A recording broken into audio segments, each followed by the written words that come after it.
একজন বা আমি শুনেছি এখানে আরও সিপিএম রয়েছে, পরিবার রয়েছে, তারা সিপিএম থেকে কি লাভ হবে? আজকে মোদিময় সারা পৃথিবী আজকে ভারতবর্ষকে দেখছেন, ফলো করছেন, মোদিজিকে গ্রহণ করছেন, মোদিজি কিভাবে কাজ করছেন। আজকে বৃহত্তম দল ভারতীয় জনতা পার্টি দল, এই দলের সর্বাধিপতি সর্বনায়ক যিনি আছেন নরেন্দ্র মোদিজি। তো নরেন্দ্র মোদিজির ছত্রছায়া আমরা সবাই আছি।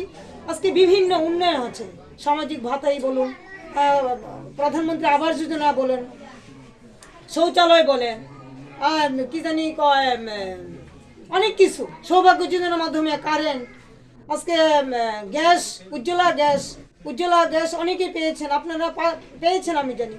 আগামী দিন আপনাদের মৌলিক অধিকারগুলো আরও কি কি বাকি আছে ওইগুলো আপনাদের মধ্যে বর্ষিত হবে, দেওয়া হবে। আপনারা সবাই কি এখানে 41 নং বুথের